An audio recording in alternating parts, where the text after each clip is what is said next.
tempo. Colocar os fotos.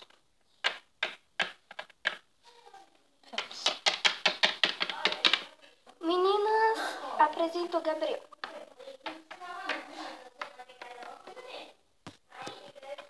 Olá, meninas.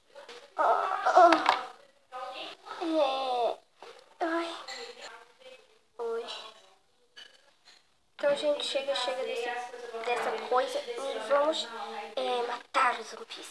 Trouxe as armas. E os zumbis pegaram tudo.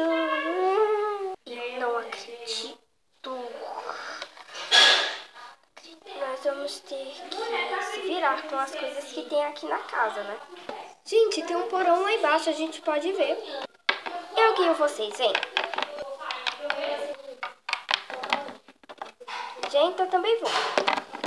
Vocês fiquem aqui, viu? Se vier algum zumbi, avisa. É aqui.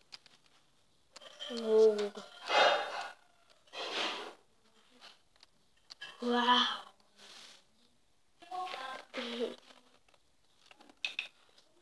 Bom, gente, temos essas duas cordas, essa faca e essa coisa aqui que a gente vai ver o que é agora.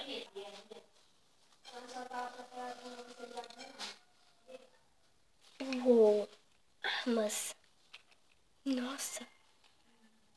A gente vai poder lutar à vontade. Tira! Isso se quebra fácil, gente. Não sei se a gente vai conseguir. Vamos dividir. Gente, eu vou levar essas duas armas pro quarto pra quem quiser lutar. 3, né? Porque eu não vou querer lutar. Certo, você fica aqui com as pessoas que não querem lutar e vigia, certo?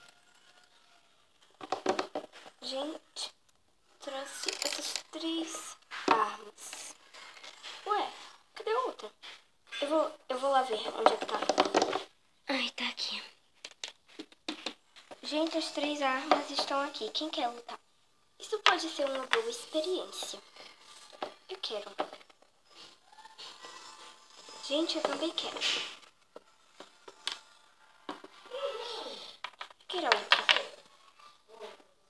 Eu fico com essa. Vamos pro porão, então. É pra ali.